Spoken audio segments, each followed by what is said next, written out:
Olá, amigos e amigas, estamos começando mais um Pod Aspra, o podcast da Aspra RS, da Associação de Praças, Policiais e Bombeiros Militares do Estado do Rio Grande do Sul. Eu sou Everton Ribeiro e estaremos, mais uma vez, com o meu amigo Marcelo Sandin, presidente da Aspra RS. Olá, amigos. Olá, Tenente Everton. Uma honra estar ao seu lado e hoje de casa nova, né? No estúdio da Companhia do Rei. E hoje com um convidado especial, né? Que tem muito a acrescentar. E é uma honra para nós estar recebendo hoje o convidado que vai nos dar uma aula, né? Com certeza, é uma pessoa muito importante para todos nós. Nós estamos muito nos preparando para recebê-lo, né? Pelo currículo que tem, pela capacidade que tem e pela responsabilidade. Responsabilidade que nós agora vamos dividir aqui para entrevistar. Estamos recebendo o comandante do 3º CRBM, do Comando Regional de Bombeiros Militares, Coronel Isandré Antunes de Souza. Seja muito bem-vindo, Coronel Antunes. Boa noite a todos, boa noite Everton, boa noite Sandinha, é um prazer estar junto com vocês, especialmente na inauguração dessa casa nova, né? E, obviamente, que eu espero atender às expectativas, né, de vocês e também do nosso público, da nossa audiência, né, que está assistindo aí e poder, obviamente, contribuir. Estamos à disposição de vocês, então. Com certeza, Coronel, eu volto a dizer a alegria que a gente recebeu o senhor nessa casa nova. Inclusive, nós temos na nossa retaguarda o Thales, o Lucas, que vão nos dar o apoio total, e vai ser um programa de muita qualidade, principalmente pelo conteúdo. Se o senhor me permitir, eu gostaria de começar de uma forma bem informal, querendo conhecer mais quem é o Coronel Antunes. O senhor já conhecia, o senhor, aliás, é natural de Pelotas, ou da região, ou de onde o senhor é natural? Muito bem. Se eu fosse aqui aproveitar para falar a história da minha vida, nós precisaríamos de 24 horas sem tomar água. Que loucura! Eu gosto de dizer isso. Mas, em resumo, eu sou natural de São Gabriel, né? Então, aqui também, né, da parte mais da fronteira oeste, centro aqui, centro-sul, né? Pelo Duro.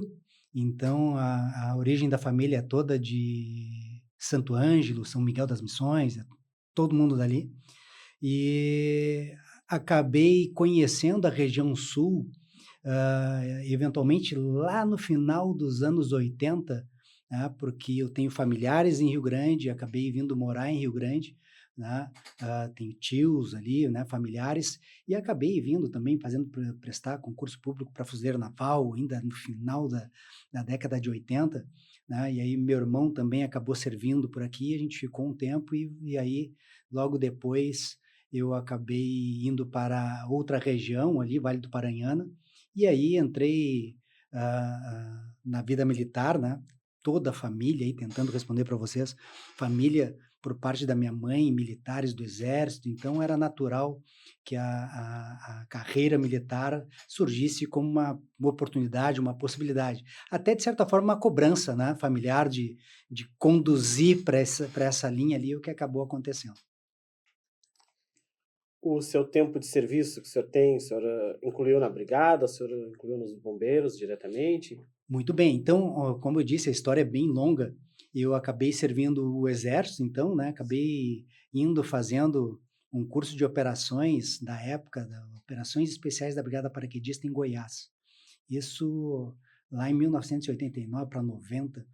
E aí acabei saindo, fazendo concurso por motivação do meu irmão, né, que estava fazendo concurso para tudo que era área, né, e aí ele acabou me convidando para fazer para a brigada, então, né, que era destinado para os bombeiros.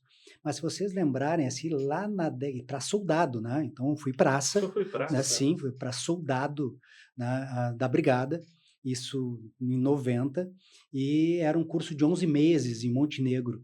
Então era praticamente na SFEX, Montenegro, inaugurando a SFEX. Eu ajudei a construir do frigorífico Renner, transformar em escola, carregar tijolo, sim. caliça, aquela coisa toda, né? Construir os pavilhões. E naquele período ali nós ficávamos 5 meses no curso na área de policiamento e depois 6 meses na área de bombeiro, que daí era, digamos assim, a inclusão dentro dos bombeiros, né? Então, minha trajetória dentro da brigada foi isso, lá nos anos 90, então bem no ano 90. Me formei no final de 90 para 91. Prestei teste para guarda-vidas ainda aluno soldado, porque naquele período estava saindo a Constituição do Estado, ali a brigada se adaptando, e aí passou a administração toda do serviço de salva-vidas naquela época para os bombeiros, né? Então era a primeira turma, em tese, assim, de bombeiros salva-vidas da época, que até então ficava a cargo do 8º Batalhão, né, em Tramandaí, ou Osório, né, que era a sede. E aí eu fui daqueles precursores dos salva-vidas bombeiros ali na época, ali, curso de 60 dias. E aí a minha vida de lá para cá se confundiu com a atividade de hoje guarda-vidas e bombeiro, e foi digamos assim, como eu digo, a mosquinha, ou o mosquito me picou e eu nunca mais consegui largar, né? Coisa linda. O senhor, não sei se o senhor poderia falar assim, não o Claro. seu currículo, mas alguma das funções que o senhor já exerceu? Muito bem. Bah, o currículo Não, também, não, ele o currículo mas eu sei que assim, é vamos lá, extenso. vamos lá. Eu, como soldado, eu fui socorrista, então trabalhei muito na área de atendimento pré-hospitalar, né? Então era socorrista, trabalhava nas ambulâncias, isso lá nos anos 90, fiz técnico de enfermagem, e ali acabei me deparando com essa área de socorro, de atendimento Sim. mesmo à emergência. E guarda-vidas desde sempre, né? Quando eu fiz daí o curso para oficial em 96, Era o né, CFO. o CFO, 96, aí acabei entrando em 97, né, na academia, me formei em 99, foi na transição do plano de carreira, se vocês lembram de 97, Sim. toda aquela estrutura, era para ter sido a última turma de CFO, né? Aí me formei em 99, acabei sendo um do 01 da minha turma e fui trabalhar no litoral, né? Sim. Perto da água, né? Então a água sempre teve uma Se atração, chamou. sempre teve uma atração aí. Aí trabalhei ali em Tramandaí, no 8º, Capão da Canoa, Xangri-Lá, no policiamento, até que 2001, 2002 apareceu a oportunidade de fazer o curso de oficial bombeiro, né? E aí fiz o curso de oficial bombeiro, e dali do curso de oficial bombeiro eu fiz praticamente todos os cursos operacionais da corporação, seja de combate a incêndio, salvamento, mergulho, guarda-vidas, de estrutura colapsada, praticamente todos, né? Daí fui para fora do estado, fora do país, capacitei. Hoje eu sou mais especialista na área de desastres, né? Tendo feito curso no Japão, no Chile, né, na Espanha também, de desastres, e isso acabou consolidando um currículo mais voltado em emergências de maior complexidade, vamos chamar assim, né? Então, trabalhei muito também na academia de bombeiro, na antiga escola de bombeiro, e com formação desde soldados a oficiais desde 2004. Então, posso dizer que já passaram mais de 10 mil profissionais aí, né, digamos assim, nesse currículo, né? Se eu posso me vangloriar de alguma coisa, se o ego, a vaidade chegam nesse caminho aí, é de ver alunos, né, ou aqueles profissionais que eu vi novinhos ainda hoje serem excelentes profissionais trabalhando em grandes Contribuir com emergências. pessoas, né? Isso, exatamente, ver o ser humano, porque nós pegamos uma Exato. transição, vocês viveram isso, Claro. né, uma transição de uma brigada se adaptando à Constituição, trabalhando no policiamento, de um bombeiro vinculado à brigada. Trabalhei efetivamente na desvinculação, no processo de transição da brigada para um corpo de bombeiros, né? Acredito, né, em toda a convicção que foi melhor tanto para a brigada militar, né, quanto para o corpo de bombeiros e principalmente para a sociedade, né? Nós sempre vamos nos orgulhar de termos a origem na brigada, né, pela toda a tradição, e nossos irmãos. Hoje a gente chama a brigada carinhosamente de mãe, porque se a gente sente alguma dificuldade, a gente bate na porta e é sempre bem atendido. Temos excelentes profissionais lá, amigos e realmente irmãos, que nós sabemos o tamanho da brigada para o Estado, sua importância, mas né, o Corpo de Bombeiros ele precisava ter a sua própria identidade, sua própria estrutura, que é o que se vê hoje, né? Uma estrutura mais robusta, atendendo com mais qualidade também a sociedade. Eu acho que é isso que o povo gaúcho precisa. Temos separação e agora, se o senhor nos Uhum. permite, vamos falar agora sobre a questão dos comandos regionais. Quantos Uhum. comandos regionais dos bombeiros existem no estado?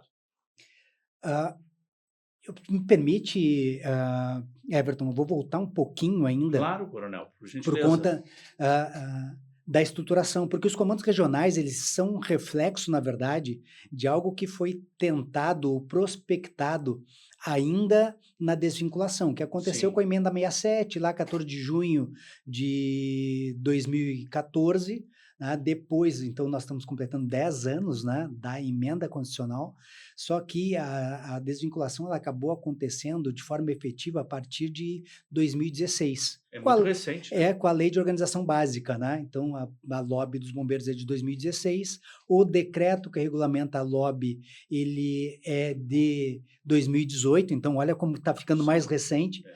Então, algumas coisas, em termos de estrutura, né, acabou não sendo possível com estas leis estruturantes, inclusive com a fixação de efetivo. Então, dentro disso, a articulação operacional do Corpo de Bombeiros, ela ficou um pouquinho desajustada em relação às outras vinculadas da segurança pública.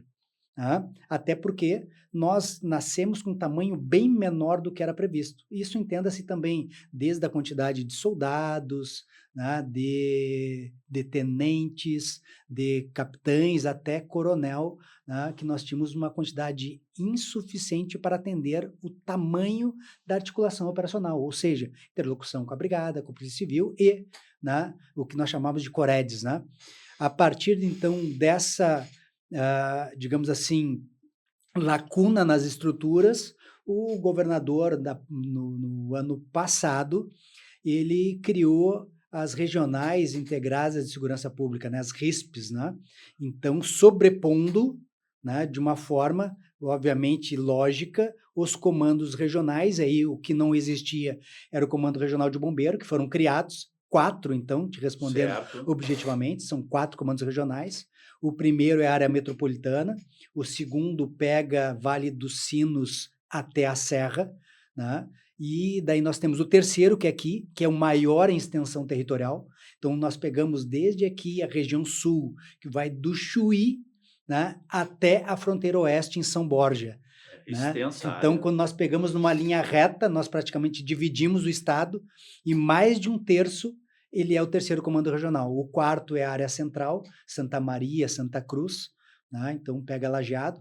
Ainda estamos, isso é o que está estabelecido, Sim. mas ainda nós estamos, o comando do Corpo de Bombeiros, junto com o governo do estado, a Secretaria de Segurança Pública, uh, vislumbrando a possibilidade de aumentar mais 2 comandos regionais ainda. Né? Um daí pegaria ali a área de Lajeado, né? E aí um em Uruguaiana, né? Com 2 batalhões. Né? Então tem ainda a possibilidade de se aumentar, né? Isso vai depender, obviamente, de toda uma reestruturação ainda, mas de atender com maior proximidade, né, a população dentro do que ela precisa de interlocução. Né? E o senhor chega a Pelotas exatamente para instalar esse comando regional. Exato, então eles foram criados no final de 2023, provavelmente em dezembro, com a instalação prevista para janeiro, que é quando eu me apresento então em Pelotas, né, para criar, então é uma estrutura totalmente nova, então a sede é Pelotas, mas daí nós temos 3 batalhões, né, que compõem o comando regional, o terceiro batalhão que é Rio Grande. Aí nós temos o 10º Batalhão, que é Livramento, Santana do Livramento, né? E aí o 13º Batalhão, que é Uruguaiana. Então, se nós pensarmos de forma linear, o Comando Regional, eu chamo ele carinhosamente do Comando Regional Sul, né, de Sim. Bombeiros, né, mas pega a fronteira oeste, ele pega toda a região fronteiriça do estado. Então, nós pegamos desde São Borja todas as áreas de fronteira, sejam elas com transposição seca, né, que é o caso de Livramento, ou por pontes, né, que nós temos aí São Borja, Uruguaiana, Jaguarão aqui, né, que nós transpomos aí com o Uruguai, né, o próprio Rio Jaguarão. Então, nós temos toda essa área de fronteira, ela fica sob a incumbência do Comando Regional, né, nosso aqui, do Terceiro. Então, ele tem uma interlocução com a Argentina, com o Uruguai, então esta proximidade nós estamos procurando estabelecer protocolos, e aí vem, talvez, adiantando, né, um pouco, né, a necessidade de estabelecer parcerias com os nossos irmãos, né, do outro lado do Rio Uruguai, né, para fortalecer essas relações. Por quê? Porque o desastre, o incêndio em vegetação, as águas ou até mesmo grandes eventos, eles não respeitam divisa, não respeitam fronteira, né? Então nós precisamos estar aí realmente com uma interlocução bem efetiva para atender. O que acontece, mas nós precisamos dar um pouquinho mais de robustez nisso e sistemática, né? Sistematizar. Né? E aí entra o protagonismo do Comando Regional, né, para fortalecer esses laços aí, e aí está entre os desafios, obviamente. Falando em desafio, quais as dificuldades, não sei se o termo está adequado, que eu vou dizer, mas de criar um comando regional praticamente do zero. Eu digo sua, da sua equipe, dos seus oficiais, praças, e do comando geral dos bombeiros, né? Claro, toda a estrutura nova, ela tem dois olhares, assim, Everton, Certo. e Sandin e o pessoal que está nos olhando. Primeiro, ele tem realmente uma dificuldade, porque é algo novo, né? Então, tudo que é novo, nós precisamos criar, trazer uma estrutura que ela inexiste ali naquele momento. Por outra sorte, é uma grande oportunidade, porque se não existe, tudo que nós fizermos parte do zero, é uma estrutura que ela começa a conversar com um vislumbre. Então, assim, é o exercício de olhar a plantação antes da colheita, né? Então, nós estamos olhando o terreno, né? E ter o exercício de olhar ele, como ele vai ficar, né? Antes de florescer. É isso que nós fizemos. Então, um grande desafio que nós tínhamos primeiro, era ter uma sede. Sim. Então, sem casa, né, nós não conseguimos trabalhar, né? Então, o primeiro grande desafio era a sede, e nós estamos trabalhando nisso, né, para ter a sede. Nós já temos, estamos adaptando ela às nossas necessidades, e aí que vem depois uma cereja do bolo aí, né? Na questão da sede, do que ela se propõe, que é mais do que um comando regional, e em segundo aspecto, o efetivo. Né? Então, trabalhar com as pessoas, realocar, verificar perfil para trabalhar, né, dentro deste projeto em construção, então, que é para atender 3 batalhões, né, 3, digamos assim, necessidades que embora tenham grandes semelhanças, muito mais semelhanças, mas existem peculiaridades regionais. Tá? Então, para atender isto, também precisávamos de efetivo e conversar com o efetivo, entender a proposta, que o pessoal comprasse a ideia, e aí sim, todos nós, né, de uma forma ali realmente uníssona, trabalhar para que ele tenha o resultado que nós ainda esperamos, né? Nós já estamos fazendo, ou seja, trocar a roda do avião com ele em voo e esperando que a pista esteja pronta antes de ele chegar no solo. Então, nós estamos tudo isso aí em tempo real, né? Está acontecendo.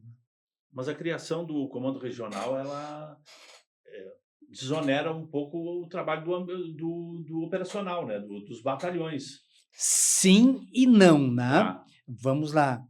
Como o Corpo de Bombeiros ele é ainda uma estrutura muito pequena, Tá. né? Hoje, numericamente, nós não temos mais 4.000 homens, nem previsto, nós somos menos do que 4.000, né?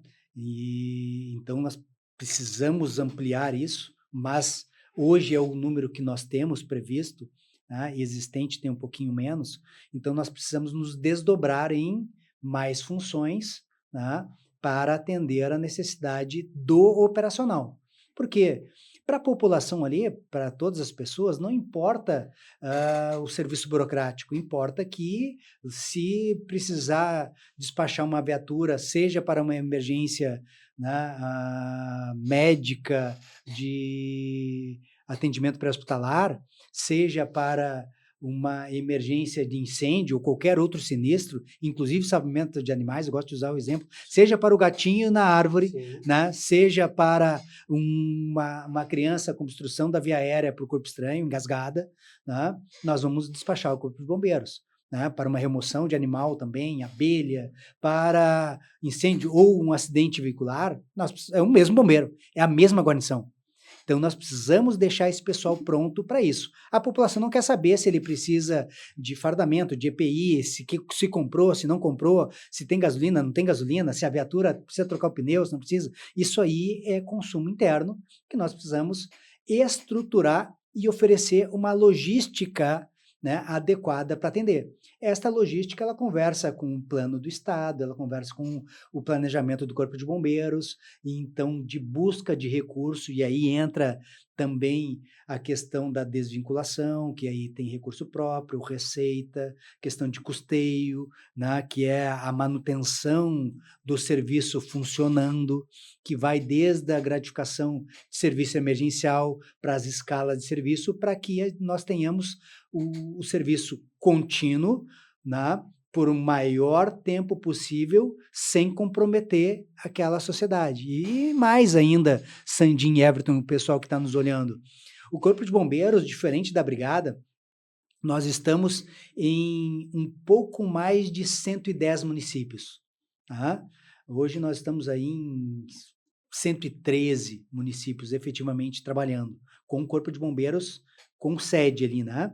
Nós atendemos, obviamente, com os 497. Sim. De forma objetiva, nós atendemos aí mais de 80% da população diretamente, tá? Onde nós estamos. Mas existem municípios aí que nós atendemos ele de forma indireta, né? Nós trabalhamos da forma preventiva, tá? E também com serviços auxiliares de bombeiros que estão assim credenciados ou conveniados conosco, que acabam fazendo esse serviço, né, por um modelo de creditação, ou seja, nós capacitamos, nós oferecemos a logística e o pessoal trabalha no mesmo modelo que o nosso. Tá? Então, tudo isso ele precisa de uma conversa, de protocolos, de organização sistemática para que lá na ponta a sociedade receba o mesmo serviço como se o bombeiro militar estivesse ali. E aí, também garantir que o nosso efetivo esteja lá sem se machucar, diferente da Brigada, que está nos 497 municípios. Né? Então, nós temos um tempo para atender, ou seja, um tempo-resposta, e isso que é o nosso grande desafio hoje, diminuir tempo-resposta para atendimento à população. Coronel, pode ser uma coisa bem simples que eu vou lhe falar, mas eu tive uma experiência durante a minha carreira, eu trabalhei muito tempo na sala de operações, no 190, Tá. e eu gostaria que o senhor colocasse para as pessoas que estão nos assistindo aqui, nos acompanhando, o problema que é as ligações falsas, os trotes que dificultam. O senhor está falando de recursos, de efetivos e tudo, mas se o senhor pudesse, com toda a sua experiência e tudo, nos falar dessa dificuldade que é uma ligação falsa, porque o efetivo se desloca e, às vezes, deixa de atender ou tem mais dificuldades de atender outras ocorrências. Perfeito. É excelente a tua colocação, Everton. Nós temos hoje algumas facilidades que a tecnologia trouxe para nós no mundo novo, né? Sejam redes sociais, seja o próprio telefone celular, o WhatsApp, ou seja, nós temos praticamente conversações em tempo real, né, com o mundo todo, mas isso também traz alguns problemas para nós. Um deles é o nosso acionamento. Hoje ele é remoto, então ele é todo por rede, digamos assim, digital, e muitas vezes nós temos o próprio problema da rede, que uma ligação, isso trago para vocês que é um depoimento, muitas vezes a população fica com um problema e nos cobra. Por que eu estou ligando aqui de Camaquã e está caindo a ligação lá em São Lourenço? Por que que eu estou ligando de São Lourenço, por vezes, dentro do quartel, e a ligação cai em Pelotas? Então, nós temos oscilações da própria rede, isto é só um exemplo Sim. real da própria rede que já nos traz infinitos problemas de despacho, ou seja, vai lá para aquilo que eu falei anteriormente, no tempo. Cada vez que eu recebo uma ligação, eu tenho que depurar ela, eu tenho que redirecionar para o local onde é a equipe que tem que atender. Isso vai dando mais tempo. Eu estou falando de ocorrência real, né? Sim. Já aumenta um tempo de resposta, o que não é bom para nós. Então, muitas vezes nós temos oscilação. E essa oscilação, ela pode acontecer por um tempo ruim, pode acontecer por uma tempestade, pode acontecer só por congestionamento da rede, da operadora, qual seja. E aí nós vamos para o que tu trouxeste aí, né? Se isso aí tudo já não fosse ruim, aí nós temos pessoas, né, que por N motivos, né, mas nós vamos dizer assim que fazem um desserviço para a sociedade, que é ocupar, congestionar a nossa rede e ocupar o nosso operador com uma ocorrência inexistente, né? Que são as ocorrências fake. E muitas vezes o pessoal, não vou falar por óbvio, porque senão isso dá ideias, né? Claro, A gente claro, tá começa a certo. falar e o pessoal começa a ter ideias, Não, a gente só quer né? esclarecer, né? Não... Então, o que que acontece? Cada pessoa que liga para uma ocorrência inexistente, ela ocupa o operador. Significa que se a família do Everton está precisando, quando alguém for tentar ligar, vai dar no ocupado e entra na fila de espera. Pode acontecer, daí tirou aquele trote, quando ligar, vai ter outra ligação na fila, porque é o sistema que ele vai colocando em fila, né? E aí pode acontecer que quando for atendido, possa ser tarde demais. Isso vale para um acidente veicular. Nós temos tempo, né? Quando nós falamos de vida, né? Tempo é sangue, né? Nós temos tempo, prazo biológico, nós temos um X tempo para ficar sem respirar, um X tempo para ficar com sangue vazando, né? E um X tempo que o nosso coração consegue permanecer sem bater. E o tempo para tudo isso é bem curtinho. Então, quando nós falamos de 4 minutos de uma linha congestionada, significa que alguém pode estar perdendo a vida neste tempo.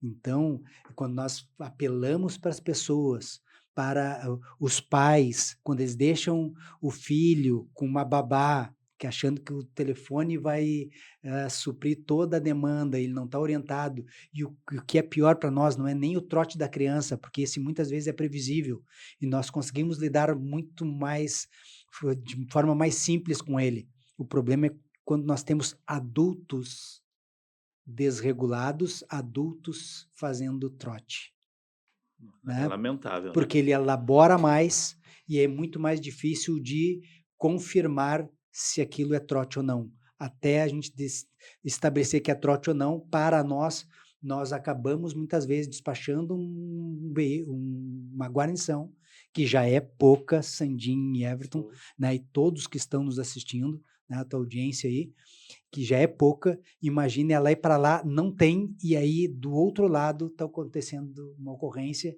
e ele vai demorar ainda mais para atender.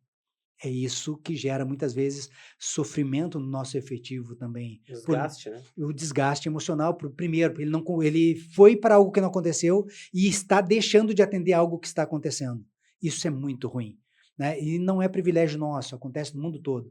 Mas em todas as oportunidades que nós temos, é sempre bom alertar a população para que não faça isso, que traz um prejuízo gigantesco. E principalmente orientar, né, os seus familiares, suas crianças, enfim, né, para que não fiquem, né, no tédio ou no ócio ali, achando que o Corpo de Bombeiros é uma diversão para isso. Tem hoje inúmeros, né, pontos, até para quem está vivenciando um problema emocional, né, tem números para isso, para ter acolhimento, para ter atenção, e o Corpo de Bombeiros não é esse, né?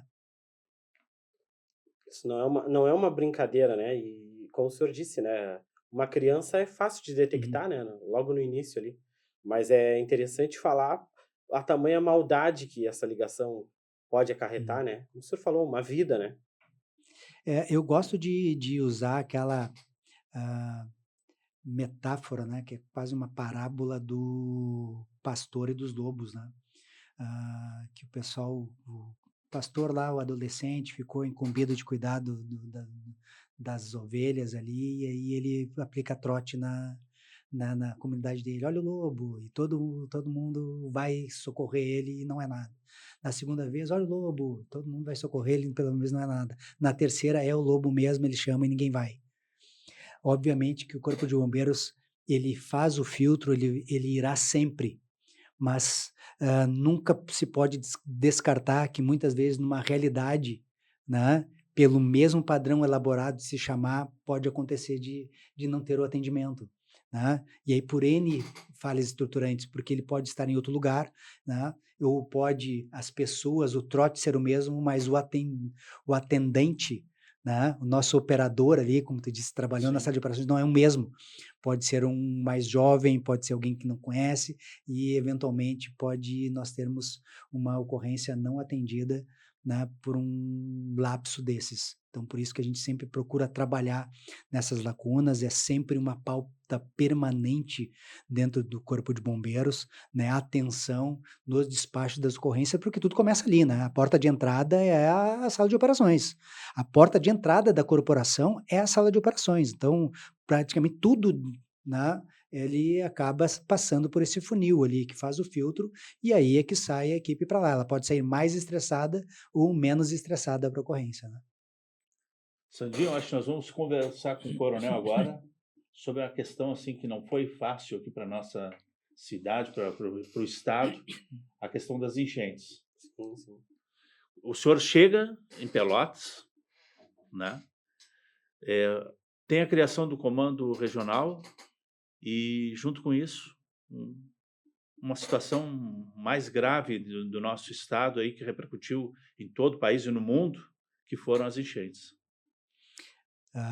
É outro ponto bem sensível, mas a oportunidade ela é excelente para nós falarmos sobre isso. Como eu disse antes, eu acabei me especializando na área de desastre ao longo dos anos, né? E é uma pauta que na minha vida, na minha carreira e nas pessoas que trabalham comigo, ela é sempre muito presente. E sempre aproveito a oportunidade para falar sobre isso. Quando nós idealizamos o Comando Regional, ainda em janeiro, ele já estava no escopo nós termos o primeiro centro de referência em desastres regionalizado. Ou seja, no nosso prédio, que a sede é ali na Praça 20 de Setembro, né? Então, um prédio bem robusto, né? Bem localizado. Nós entendemos que ele poderia oferecer muito mais do que uma sede administrativa, vamos chamar assim. Então, para que ele se tornasse ali, e vai se tornar, né, um centro de referência de desastres regionalizado, com uma sala de situação adequada, com vídeo monitoramento, com uma sala de recepção e de aulas para capacitação de comunidades, de escolas, trazer a comunidade científica também ali dentro para discutir, né, os protagonistas, sejam da área da segurança pública, das vinculadas, assim como aqueles da defesa civil, que conversam da própria sociedade organizada, de voluntários que vão se somar num grande evento, né, para contribuir numa melhoria de resposta a um evento que ele não é de corporação A, B, C ou D, é da sociedade, né? Como Estado, em alguns momentos, né, por uma questão vocacional, né, ou liderança situacional, o Corpo de Bombeiros vai acabar tendo protagonismo A ou B ou C em alguma fase do evento, não necessariamente em todo, tá?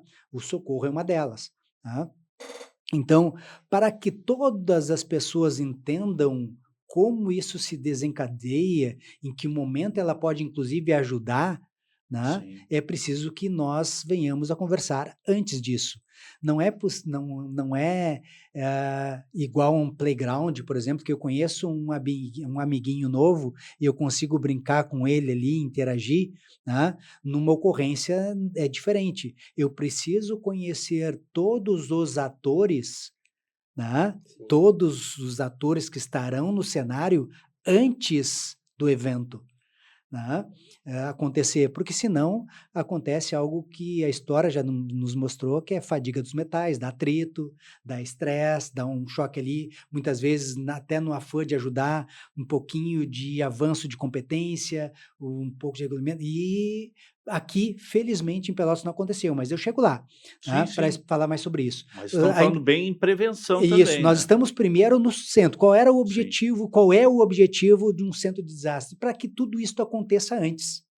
A sociedade entenda antes de protocolo, os atores se conversem, que ele tenha um assento permanente ali, que todo mundo se reconheça.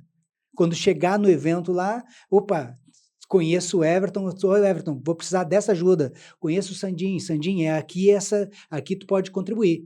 E até mesmo no momento de auxílio, qualquer um de vocês vai dizer, poxa, olha, o que a Aspra, por exemplo, pode auxiliar nesse momento? E Exatamente. vocês têm assento aqui, nisso vocês vão me ajudar. E aí, a partir deste momento, nós vamos entender que aquela fase ou aquele empenho para nós, ele vai estar resolvido, porque alguém está cuidando exclusivamente dele. Bom, dito isso, nós vamos para o evento de abril e maio, né? Que nós, então, começamos, como nós não tivemos uma passagem de comando ou assunção de comando, né? Por ser uma estrutura nova, nós acabamos reunindo com as pessoas, com a prefeita, né? Com ah, as autoridades da segurança pública, com o judiciário, com o Ministério Público, com as Forças Armadas, ou seja, com diversas organizações, entidades e lideranças antes, logo quando nós chegamos. E a pauta, praticamente toda ela, foi sobre o centro de desastres regionalizado junto com o comando regional. E que nós estávamos chegando aqui, era se apresentar. Ó, chegamos, tem uma nova estrutura e a nova estrutura vai falar sobre isso. E foi tão Isso deve ter sido fundamental. foi tão bacana, porque quando aconteceu ali em final de abril e maio, o pessoal jogou, pô, já estávamos mais ou menos antevendo ou conversando, aí não tinha não tinha resistência nenhuma, Claro. né? E, inclusive, com a Brigada Militar, com a Defesa Civil, e aí eu vou aproveitar para nominar, porque são momentos que a gente tem que reconhecer quem estava ali também ajudando, né? Um coronel Facim, que foi protagonista em facilitar as interlocuções, né? O coronel Leandro Brandão, que era o comandante regional que recebeu e abriu portas, né? E aí o coronel Alexander chegou no meio do calor também, né? E consolidou essa interlocução, né, com a Brigada Militar, e aí o próprio comandante do batalhão, Tenente Coronel Sherdim, né, o comandante do 5º de choque ali, o Major Anderson, né, e aí o Coronel Mena Barreto se despediu agora há poucos dias aí do 9º, né, e o General Murray, que vai se despedir agora, né, semana que vem aí também, então, aliás, se despediu hoje, né, do comando. Então, foram pessoas que foram essenciais neste processo, porque conversando com eles aí, Everton e Sandin, nós conseguimos estabelecer uma rotina. O que era a rotina? E eu estou falando simplesmente das ações dos bombeiros, tá? Que era salvamento. Então, olha só, o Exército fez salvamento, a Brigada Militar fez salvamento, o Corpo de Bombeiros fez salvamento, civis organizados de clubes de jipeiros, de pescadores, né, fizeram salvamentos. E por que tudo isso aconteceu aqui? Porque nós organizamos em que momento isso daria para cada um. Não houve disputa ou de palco, de luz, de microfone ou de vaidade por quem vai fazer, porque nós entendemos o seguinte: na fase que nós vamos remover as pessoas a seco, né, as instituições que não têm as embarcações podem fazer isso, então vamos sem as embarcações. E aí, né, é essencial nós falarmos também, obviamente que não é um programa nem político, nem isso, e nem nós Sim. estamos aqui por Não. isso, mas nós precisamos reconhecer o protagonismo da prefeita, né, da prefeita Paula neste processo todo, porque ela serviu como catalisador para que todas as instituições pudessem dialogar e chegar a termos exatamente resolutivos. Então, bem diretamente, assim, porque o nosso público ele é bem objetivo, Claro. né? Não ficava se discutindo ali sexo dos anjos, né? Então, assim, ó, Sim. Cada um sabia a sua o que se parte. pretende? É isso, Isso. nós temos um problema, como é que nós vamos resolvê-lo? Assim. E assim foi feito. E casualmente, né, eu posso dizer que Pelotas teve ah, ah, o resultado que teve, e aí que nós precisamos falar sobre isso, que é óbito zero, não perdemos nenhuma vida, né? Óbvio que teve danos materiais, né? Que houve pessoas que foram prejudicadas porque tiveram que sair de casa, tudo isso é óbvio e aconteceu e nós sempre sentimos isso, né? Que são problemas de um evento dessa magnitude. Agora, como a gente diria, contudo, entretanto, né? Nós não perdemos ninguém. E isso sim tem que ser É celebrado, significativo. é Claro. muito É. impactante, porque é o que a gente se propõe, que as pessoas não percam vida. E nós salvamos mais de 1.000 pessoas. E foram praticamente metade disso em animais também que foram salvos, né? Em termos de comoção, de sensibilização. Ou seja, foi um trabalho gigantesco, a várias mãos. A várias mãos, mas ele foi estratégico. Tá? O que é importante também nós estabelecermos isso? Porque Pelotas já tem um know-how, ele já vinha com histórico de interlocução entre os entes da segurança pública, das vinculadas e dos órgãos. Ela tinha um histórico de conversação. Então, poxa, o Corpo de Bombeiros tinha que só se somar nessa estrutura. Não era inconcebível chegar aqui, agora nós somos os mais bonitos, Sim. agora nós somos uma estrutura nova, isso aqui é nosso. Não, Foi o que facilitou, né? o que precisa era manter o diálogo, alinhar, afinar o diálogo com todos e o que cada um poderia contribuir. Assim, nós, para se ter uma ideia, nós entregamos flutuadores para que a Brigada Militar, quando ela fosse fazer o patrulhamento ostensivo embarcado, que ela tivesse condições de fazer o salvamento também, porque a população ia pedir para quem estivesse passando ali. Não ia importar se era o Everton de Sim. preto, se era o Antunes de vermelho, se é o João de amarelo, passou uma embarcação ali, ela ia pedir ajuda.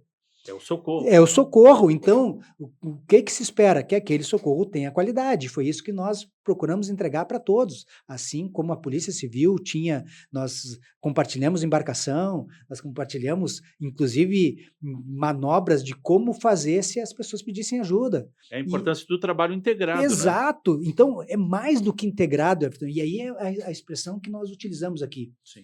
Integração, e aí eu acho fantástico isso, né? Integração é todo mundo, o que nós estamos fazendo aqui, conversar, trocar Tá. figurinha, poxa, olha o que tu tem de recurso, o que nós temos de recurso, tá tudo bem. E nós já fazemos isso há vários anos, nós trabalhamos integrados. Só que é o seguinte, o que na grande maioria dos lugares e no estado aconteceu, né? A integração, ela acaba quando nós levantamos da cadeira. Vai cada um fazer o seu lá e tá, agora o fulano faz o dele, eu faço o meu e tá tudo certo. Aqui houve mais do que integração, houve interoperabilidade, Trabalho que em é conjunto. trabalhar juntos. Nós levantávamos e igual ia as equipes trabalhar em conjunto. Por isso que eu falei que o policial civil fez salvamento, o exército fez salvamento, o bombeiro fez salvamento. Ah, mas o salvamento bombeiro, o salvamento é todo nosso. Óbvio que o protagonismo é nosso, sim, mas nós procuramos reservar e concentrar no que era de maior complexidade, naquilo que os demais não conseguiriam fazer. Mas naquele que era comum para todos, o primeiro que estivesse lá iria fazer, com qualidade. Foi isso que foi organizado e funcionou. Inclusive as pessoas que vieram somar-se, né? Ali, civis, o Sandinho, eu trabalhei na brigada e fui salvar-vidas lá no século passado. Poxa, tem um espacinho para mim? É. E alguém ia chegar lá, dentro de todos os postos de comando que foram estabelecidos na cidade, assim, ó, tudo bem, irmão, vem aqui, eu vou fazer um check-in, o que que tu pode nos ajudar? Tu entra aqui e aí a gente vai fazer uma escalinha e vai ajudar dessa forma. Ou seja, toda ajuda era bem-vinda e toda foi bem-vinda e toda foi utilizada, mas agora dentro de um parâmetro, até para... Sim. Por quê? Para que o Sandim, né, também trabalhasse com segurança e não se tornasse uma vítima. Não era só a boa vontade. Exato, então não, às vezes as pessoas, eu quero ajudar, eu quero fazer isso, quero fazer aquilo. Perfeito, tudo é bem-vindo. Mas nós precisamos garantir ou dar a maior condição possível de segurança para que não se torne uma vítima num local muito mais complexo depois. Porque aí ele vai comprometer as equipes que estão fazendo um trabalho lá, pensando numa comunicação, protocolo, tirar as pessoas de determinado local, e a gente perdeu uma equipe de segurança que estava fazendo resgate em outro lugar. Ficou pior. A voluntariedade é importante, mas tem que ter essa coordenação Claro, estratégica, né? óbvio. Então, isso às vezes a população dentro da comoção e dentro do espírito voluntário e humanitário que nós temos, Claro. né, um desastre faz isso. Ele aflora o que nós temos 2 sentimentos, tá? E 2 comportamentos. Ele aflora medo, né, e coragem. Eu manifesto as 2 coisas. Mas também em comportamento, eu manifesto o que eu tenho de bom e o que a sociedade também tem de ruim. É por isso que existe saque, arrombamento, por Sim. isso que a segurança pública é essencial num desastre, porque as pessoas, existe o aproveitador e existe aquelas pessoas que querem ajudar e largam tudo para ajudar. Nós precisamos cuidar, todos precisam da atenção, né? Umas por outro olhar e outras pelo olhar do socorro e olhar humanitário, que é o que nós temos. Na realidade, a criação do comando regional se tornou oportuna nesse momento, né? Porque o senhor pôs toda a sua expertise ali em prática já, né? Exato, eu gosto de dizer que houve uma conjunção, né, um alinhamento, né, Ah, aí seja ele astral, seja ele, né, eu também enfim, acredito, coronel, né, nada é por Nada é acaso. por acaso. Nada é por houve um acaso. alinhamento ali, né, e deu tudo certo. E o que nós esperamos, o que estamos aqui para fazer é para que continue dando certo cada vez melhor, né, e estruturando, né, mantendo isso. Pelotas, a região sul, ela precisa dessa estrutura, ela merece uma estrutura de resposta, a região sul merece uma estrutura de resposta do tamanho que é a região sul, né? Do tamanho que tem, né, a pujança, do tamanho que tem a história, né? Toda esta área, seja de, como eu disse aqui, de Pelotas, né, desde a época das charqueadas, né, com a questão fronteiriça, seja a nossa fronteira lá de São Borja, né, com todos os ex-presidentes que saíram dali, né, seja em Livramento, né, que é uma extensão territorial gigantesca também. Então, nós precisamos dar à sociedade, à população, o que eu gostaria e o que eu quero também como usuário do outro lado do balcão. Então, esse é o nosso compromisso. E ele é um compromisso que ele é diário. E esse é um compromisso que a gente procura ter com as nossas equipes, com os nossos bombeiros, né, que estão atuando ali. Olha, vamos atender os outros como nós queremos ser atendidos. E isso envolve que daí nós temos que planejar mais, gastar mais energia, né, e se envolver mais e principalmente aí, trabalhar com antecipação.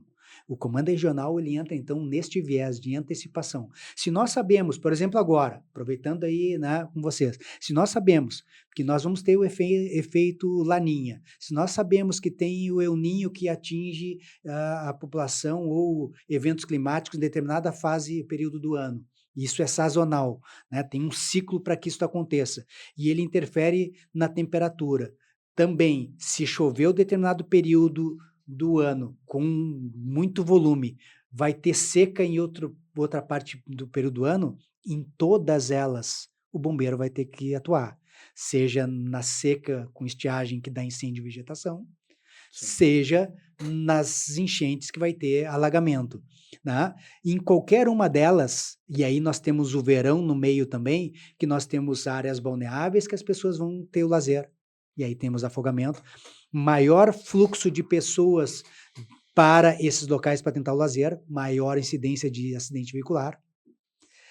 Período de férias, maior concentração de crianças em casa, porque elas estão em casa, e aí o pai acha e a mãe acham que o celular é suficiente, maior número de acidentes domésticos. Ou seja, o que eu estou dizendo? Tudo isso nós sabemos que aumenta, porque nós temos dados preditivos deste tipo de aumento de evento e de ocorrências em determinado período.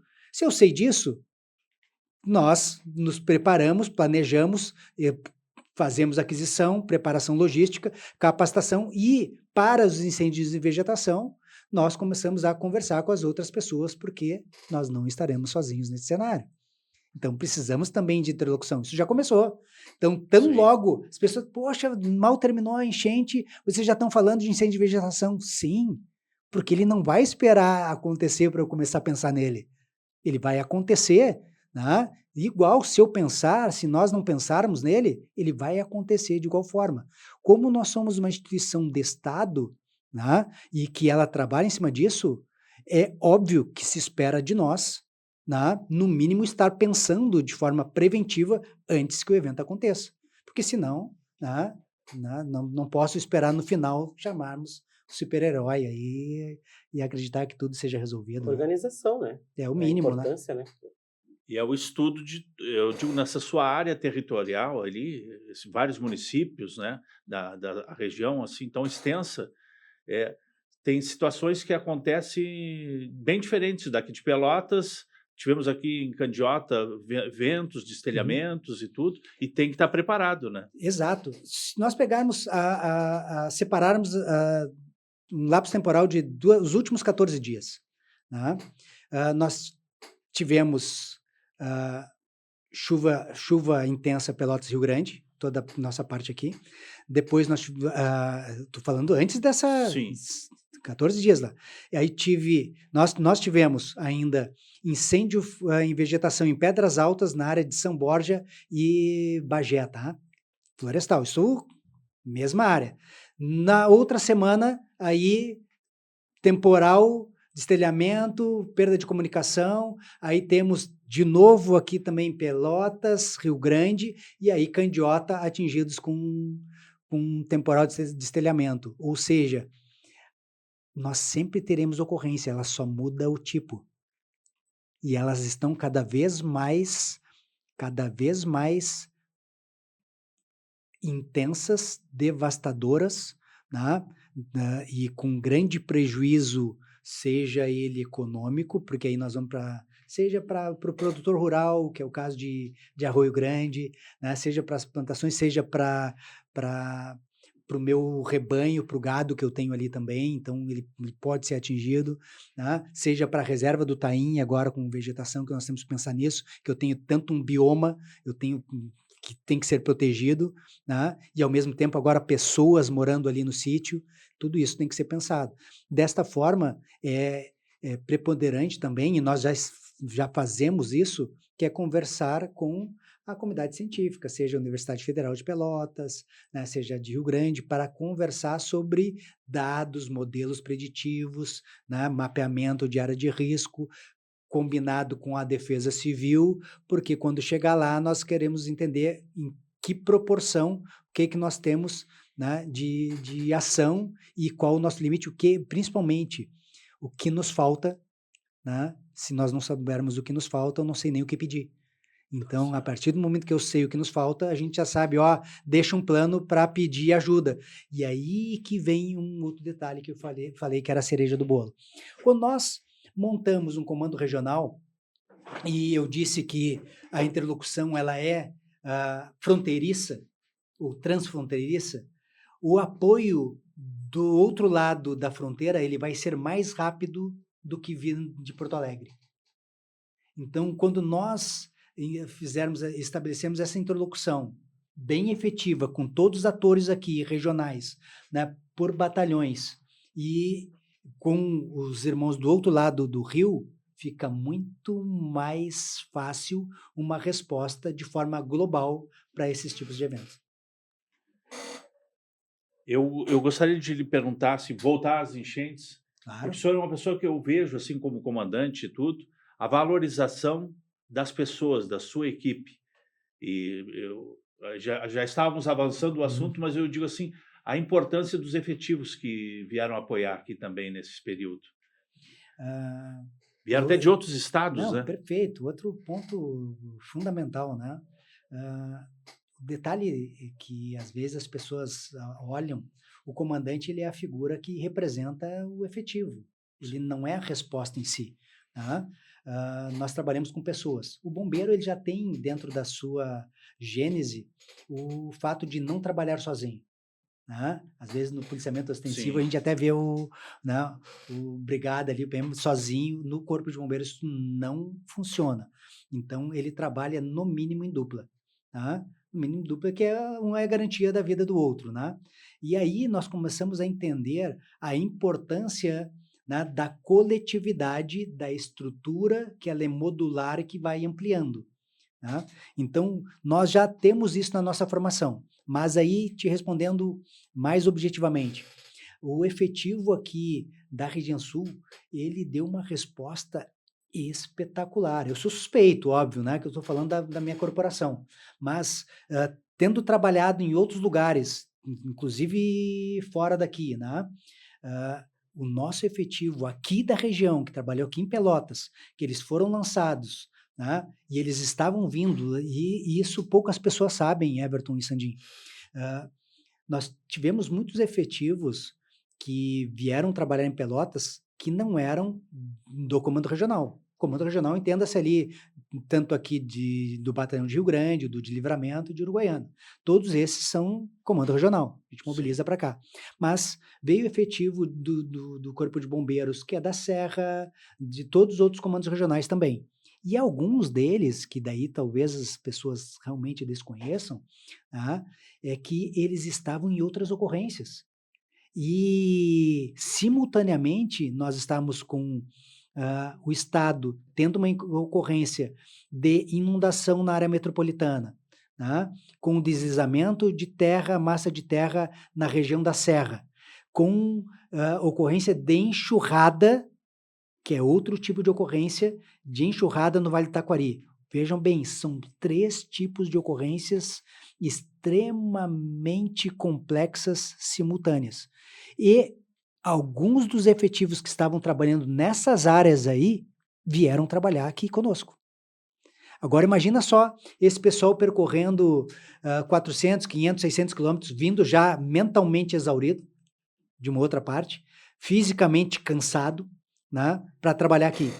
Então, foi feito todo um processo, né, de chegada, recepção, acolhimento, né, de trabalho de triagem para readaptar ele para este novo cenário, para não chegar de novo numa ocorrência que nós chamamos de desbloquear o chip ou bloquear o chip para outro evento. Isto vai do emocional ao técnico, porque é outro tipo de ocorrência, outro tipo de equipamento, inclusive.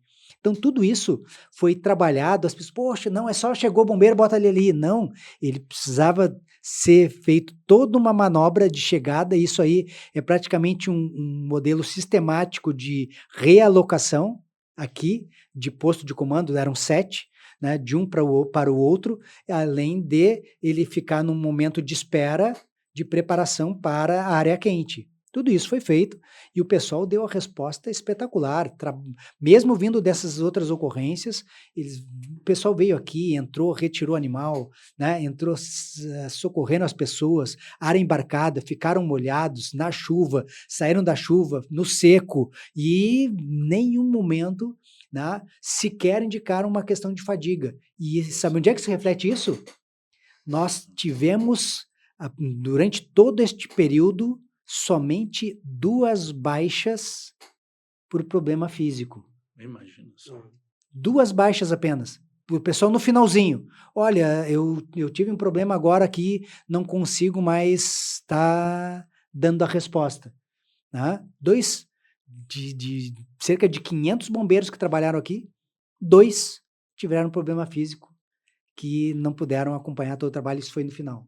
Então, isso aí mostra o que, É gratificante, o que, né? que é o engajamento, o que, que é comprometimento, né? O que, que é entender a questão da sociedade. Ah, mas depois nós vamos ver, né, como é que fica. E alguns deles, nós tivemos aqui, que teve a sua casa comprometida, Exato. que ele estava desalojado e de qualquer forma ele estava trabalhando.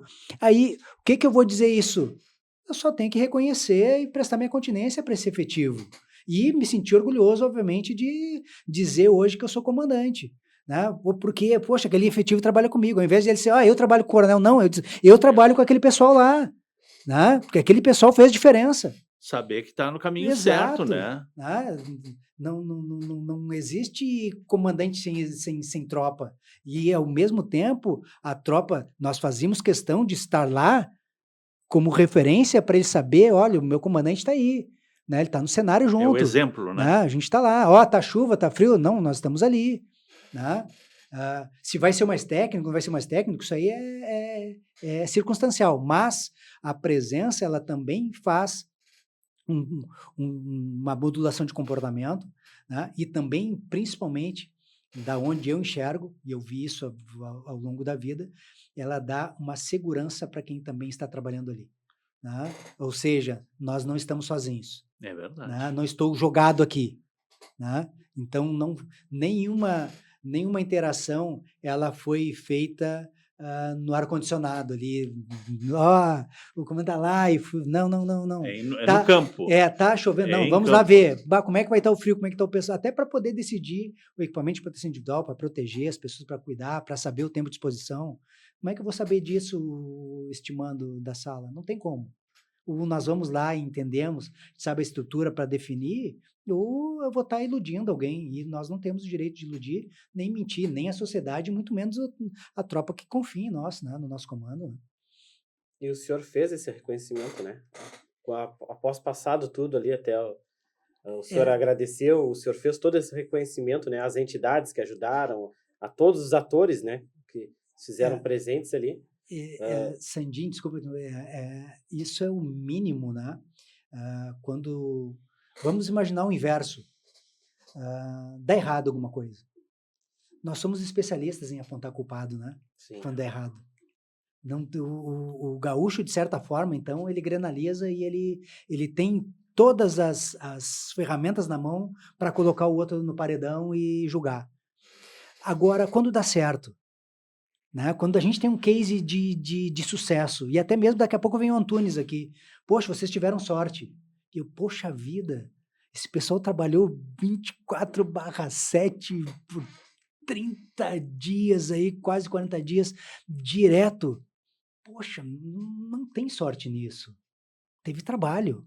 Trabalho de todas as instituições, todos os lugares. Então, eu estou falando, obviamente, aqui do bombeiro, mas teve de todo mundo. Então, quando nós falamos ali que nós não trabalhamos sozinhos, que é uma verdade, então, partindo dessa premissa verdadeira, e ela se confirmou no evento, né, o que a gente faz? Eu gosto de usar o Ernest Hemingway. Né? A guerra é importante? É importante. Mas quem está do teu lado é mais importante do que a guerra. Porque se eu sei que quem está do meu lado pode vir o que vier aí na frente, eu sei que a gente vai ter condições de enfrentar. E a partir do momento que a gente reconhece quem estava ali, eu sei que a gente pode contar de novo. Porque vai vir de novo, porque nós somos acostumados também. Nenhum de nós aqui trabalha por aplauso. Muito menos pelo holofote. Não é isso que motiva. Com certeza. Né? O que motiva é resultado, é saber, poxa, eu ingressei numa corporação, é difícil, foi difícil chegar aqui, mas quando nós vemos que o resultado ele chegou e nós não perdemos ninguém lá e nem ninguém aqui, poxa, eu tenho que comemorar isso. Gratificante. Né? E como é que eu comemoro? Reconhecendo quem estava na trincheira. reconhecendo quem estava na trincheira e os anônimos que estavam na trincheira, porque eles não estavam lá por aplausos. Eles também perderam casas, também estavam desalojados, também estavam ajudando. E outra, sem salário, porque nós ainda estávamos com salário, porque é o nosso serviço. Mas teve diversas pessoas que foram lá porque no voluntário toda a expressão, certo? Toda a etimologia da palavra voluntário. Não, eu estou indo lá sem receber nada, sem querer, sem nada. Estou doando, além do meu trabalho, recurso. Estou doando comida, estou doando o meu esforço em fazer a comida para que os outros possam trabalhar, o acolhimento de animais, o acolhimento de pessoas. Poxa vida! E como eu disse, quando o bom aflora, né, vamos reconhecer o bom, porque o ruim está ali do lado, deixa o ruim. Vamos valorizar o bom, então. E isso é o efetivo. E transforma, né? Claro. Transforma quem está ao redor também. Exato. Né? E nesse reconhecimento, o senhor sabe com quem pode contar. Sim. Né? Esse... Exatamente. E já é também tem um plano. O senhor começou lá informando das missões do Comando Regional dos Bombeiros e tudo. Isso também com a sua experiência, com a sua vivência, com todo o seu conhecimento e tudo, esse reconhecimento, ele encaminha, porque o senhor vê que o senhor não estava sozinho. Eu digo o senhor, os bombeiros, né? E todas as entidades de segurança. Exato, Everton. Vamos lembrar um negócio, vamos pegar uma analogia com o time de futebol, né? Como é chato quando nós vemos assim um técnico, tipo, agora que a gente terminou o Campeonato Brasileiro, etc e tal, né? Todos os gaúchos aí estão na primeira divisão, todo mundo feliz, todo mundo contente, né? Verdinho, azulzinho, vermelhinho, todo mundo feliz. Né? Claro que podia estar aqui, Pelotas está, né? Mas enfim, né? Vamos trabalhar da seguinte forma. Todos nós ficamos chateados quando a gente vê o time se quebrando, né, contribuindo, e às vezes não tem o sucesso no resultado do futebol. E aí chega ali o técnico e toca a culpa em todo mundo. Ou então o time ganha, ele diz assim, a minha estratégia funcionou, né? Eu fiz tudo, eu troquei as minhas peças, fiz ali, eu ganhei o jogo. Não, o time ganhou, né? O time, sim, todo mundo. Não é o goleiro que tomou gol, é o time que perdeu, não é o centroavante que deixou de perder, é o time. Então, o time ele tem que ser valorizado desta forma. É este o coletivo. Então, não dá para vir aqui na frente, né, e ser leviano de dizer assim, não, eu vim para cá porque eu tenho X cursos e resolvi. Isso é leviano. Seria leviano, seria deselegante no mínimo, né? Quando nós tivemos diversos protagonistas e pessoas que fizeram acontecer, né? Nós participamos disso, e aí está, né, dentro da vaidade aqui, ela está assim, poxa, eu fiz parte daquele time que deu certo. Essa vaidade me interessa. Eu fiz parte daquele time que deu certo, do time do Case de Sucesso, que é da região sul, né, que não perdeu nenhuma vida de lado de lá, nem do lado de cá, né, e conseguiu trabalhar, e vamos continuar trabalhando para que isso seja repetido. Obviamente, quando isto também não acontecer, e existe essas possibilidades, nós vamos dizer assim, existe a possibilidade de nós perdermos pessoas, né? Então, a gente poderia estar aqui lamentando, né? Ter perdido. Não foi isso, né? E foi por um engajamento de todos, né?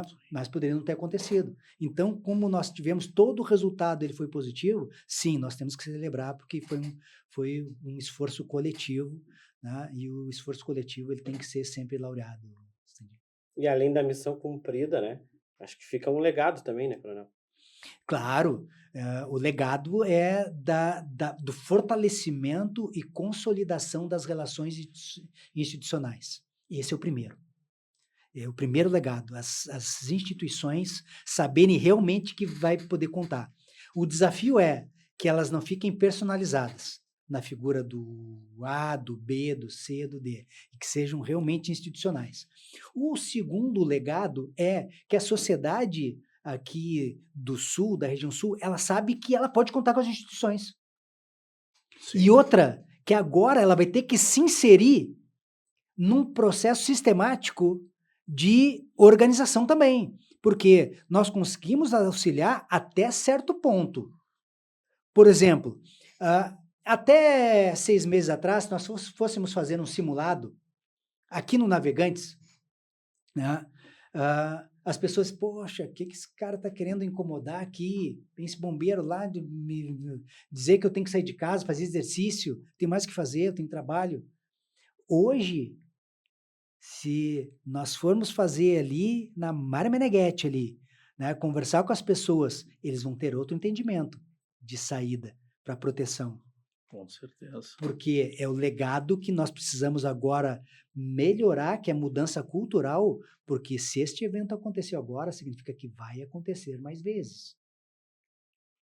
Não se espere 80, 60 anos, ele vai acontecer mais vezes num lapso de tempo menor. Tá?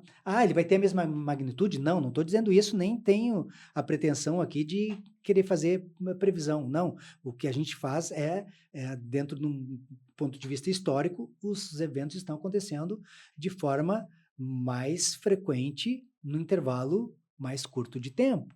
Então, nós temos que preparar as comunidades para que elas também se auxiliem, porque, como eu disse, a 116 ficou incomunicável em algum período com a área metropolitana. O Socorro não tinha como vir de lá. Se eu sei que ele não tem condições de passar dali, eu tenho que preparar toda a minha resposta aqui. Significa que as equipes têm que estar aqui antes. Isso nós conseguimos fazer também. Mas, de outra forma, nós vamos melhorar esse legado agora, que é a capacitação de todo mundo, que entra mais uma vez também na questão do comando regional e um centro de referência para desastres, que é capacitar as escolas, capacitar as crianças, capacitar, né, a base ali, para que a resposta seja melhor no futuro. Acho que estamos partindo para o encerramento, né, Sandinho? Eu estou com muitas perguntas a serem feitas. Eu acho que teríamos material para mais um episódio, né? Fica o convite até o coronel, né? Fica o convite, coronel. Com certeza, nós temos muito assunto a se falar, Operação Verão, a nossa Operação Golfinho da Brigada Militar e Operação Verão, e outros temas aí também. Gostaria também de saber suas perspectivas de futuro, mas, de repente, vamos deixar para uma próxima oportunidade. Mas eu gostaria das suas considerações finais, coronel Antunes. Perfeito. Eu vejo um futuro promissor para a região, vejo um futuro promissor para a instituição aqui, também no local, em termos de toda essa estrutura de resposta, né? Cobrem no futuro isso, vocês vão ver, que nós vamos trabalhar para que esta organização da resposta seja efetiva, né? Ela realmente traga resultado. E aí, aproveitando também, falaste em Operação Verão, também a minha carreira acaba se confundindo muito, coordenei a Operação Verão por vários anos, tá? Então tenho muita afinidade com o tema, e ela conversa também com o que nós tivemos durante o nosso diálogo, aí a fala nessa final de tarde, nessa noite, que é afogamento, né? Vamos imaginar o seguinte: o nosso planeta, ele é 70% água. Nosso corpo é 70% água. Nosso cérebro é 70% água. Tem uma certa atração aí. Tá? Significa que, se eu não for ao encontro da água, a água vem ao meu encontro. As cheias já provaram isso. Nem precisaria reforçar, mas a água vai nos encontrar. Quando nós vamos no lazer, tá, em busca da água, o afogamento ele começa a acontecer quando nós acreditamos que ele não acontece conosco. Ou seja, assim como um desastre. O desastre começa a acontecer quando eu esqueço que ele pode acontecer. Então, esse nosso senso ilusório de imunidade a tragédias, a eventos ruins, que eu sempre acredito que não vai acontecer comigo, vai acontecer com o vizinho, é o primeiro passo para que ele comece a acontecer comigo. E aí vem as expressões, eu gosto muito de metáfora, né? Não se troca telhado em dia de chuva, né? Então eu não posso pensar no evento quando ele está acontecendo, eu tenho que pensar nele antes. Agora que o verão começa aí depois do dia 22 aí de dezembro, mas as altas temperaturas já estão batendo na nossa porta, né? Que as pessoas cuidem da questão da água, sempre procurem local onde tenha o serviço do Corpo de Bombeiros oferecido, que é um local protegido, que ali o Corpo de Bombeiros vai conseguir sinalizar, balizar, informar as melhores condições de banho e um lazer mais tranquilo.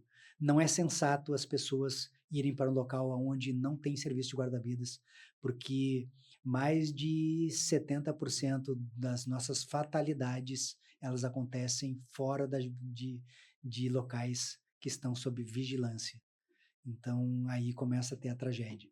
Então, aí fica uma nossa dica também. Então, contem com a corporação. Onde nós estamos, nós conseguimos oferecer de forma resolutiva, né, boa parte das emergências para as quais o Corpo de Bombeiros está capacitado, vocacionado. Nossos profissionais são extremamente capacitados. Muitas vezes, algumas ocorrências, como eu disse, de engasgamento, eles conseguem resolver por telefone. Né? Por isso a importância também da linha estar livre. Né? Então, são diversos serviços que o Corpo de Bombeiros oferece, né? Está à disposição, é nosso dever a tutela da vida. E também nós podemos aí um dia falar só sobre proteção e prevenção contra sinistros, incêndios e pânico também, que é outra temática que ela é espetacular, conversa, né, com áreas de recreação, de concentração de pessoas, festas, toda aquela coisa dos jovens, né, que também isso dialoga com o verão. Olha quanto É espaço. verdade. Então, realmente, como eu disse antes, a gente precisaria de 24 horas sem tomar água, mas eu prefiro com a água, tá? Conversar com vocês aí, de alguma forma, contribuir para que a gente tenha mais segurança, que eu acho que isso que importa para todos nós, né? Lhe agradeço a participação. Como disse, fica o convite para um próximo, né? Ficou muito assunto, né, Tenente? Muito assunto. E o senhor com certeza brilhantou o nosso podcast. E acho que convidar o pessoal, né? Curtir, compartilhar e comentar, né? Com certeza. Então, agradeço ao senhor, Coronel Antunes, mais uma vez a parceria Sandim, e a todos vocês que acompanharam o Pod Aspra, o podcast da Associação de Praças, Policiais, Bombeiros Militares do Estado do Rio Grande do Sul. Voltaremos em outra oportunidade e convidamos para que nos acompanhem nas redes sociais. Mais informações, se quiser participar conosco, ligue para a nossa associação 3227-5418.